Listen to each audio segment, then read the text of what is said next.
Career আগানো মানে আমরা যদি খুব সহজ বাংলায় বলি যে আমি যে কোনো কোম্পানিতে আমার 3টা লেভেল আছে, operation level, middle level and top level.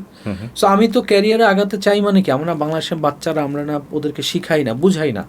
ও মনে করে আমি চাকরি করতেছি, সারাদিন দৌড়াদৌড়ি করতেছি, উন্নতি হবে, স্যালারি বাড়বে। It's not about that.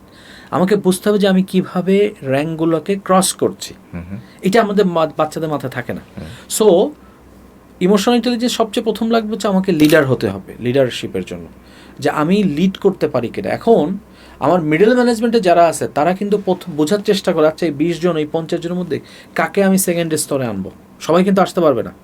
তাহলে ইমোশনাল ইন্টেলিজেন্স লাগছে কোথায়? নাম্বার 1 হচ্ছে আমার ক্যারিয়ার গ্রোথ বা লিডার হওয়ার জন্য। 2 নাম্বার আমি বলতে পারবো সেলসে, বিকজ বলা হচ্ছে most of the people they buy emotionally বা জাস্টিফাই রেশনালি। তার মানে কি হচ্ছে, এখানে ইমোশনালি কানেক্ট করতে হবে। এবং এই জন্য যারা ভালো সেলসম্যান তারা কিন্তু they don't focus more on the product, they focus more on the connection, more on the relationship. বলা হয় আমার আইকিউ হচ্ছে আমাকে জানাবে আমার প্রোডাক্টটা কেমন, কী কী। কিন্তু দেখেন আপনি যদি সেলস পারসন খারাপ মানে আইকিউ ভালো না হয়, আপনি বলবেন ভাই আমার প্রোডাক্টটা ভালো নে এটা। কিন্তু যাদের ইমোশনাল ইন্টেলিজেন্স ভালো, ও কিন্তু বলবে কি যে how this product is going to change your life, what the value it is going to add.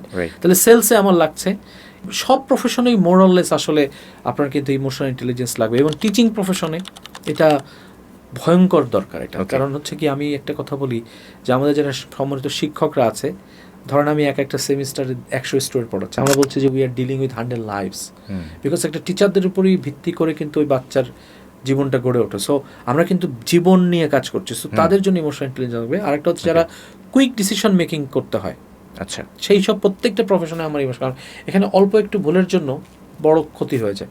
তো সেই সব জায়গাগুলোতে কিন্তু ইমোশনাল ইন্টেলিজেন্স দরকার।